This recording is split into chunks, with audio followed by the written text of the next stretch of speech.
Mercure rétrograde en maison 8.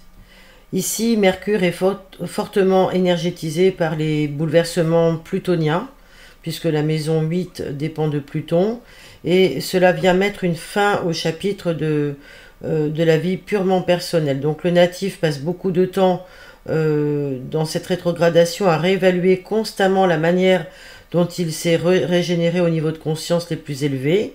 Il va étonnamment agir avec des processus mentaux qui vont être significateurs de sa vie émotionnelle aussi et de sa vie sentimentale.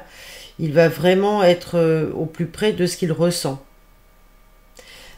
Ça peut aussi occasionner, lorsqu'il y a des aspects moins agréables, on va dire, des problèmes sexuels, parce que là, la profondeur de sa pensée fait qu'il s'interroge constamment sur la valeur de toute expression physique. Donc il va pas forcément trouver une solution figée à tous ces problèmes, et surtout pas à un niveau superficiel, mais plutôt chercher à savoir pourquoi tout cela existe finalement. Et puis après, il va peut-être pas forcément se prendre la tête et passer à l'acte. Donc il aura une tendance à fuir les relations intimes avec les autres.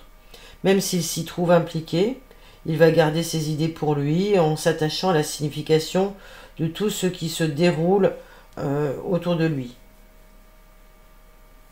Donc il a hérité dans cette vie du désir de remonter continuellement au sens profond de tout ce qu'il peut trouver et dans tout ce qu'il perçoit. Et parfois il se sent aliéné par la société, à moins que ce soit quelqu'un avec une âme très évoluée, très en conscience, ça peut.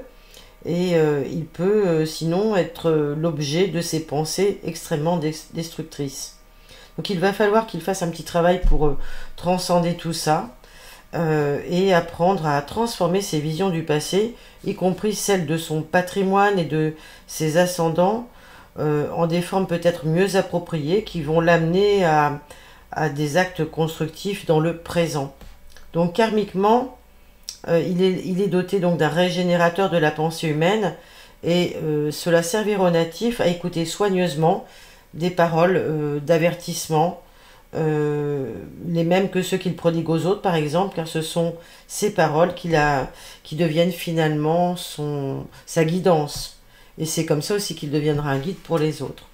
Voilà, donc si vous êtes en mesure d'approuver cette vidéo, ce podcast, pardon, si vous avez apprécié, si donc vous avez appris des choses, n'hésitez pas à liker, à partager et à commenter.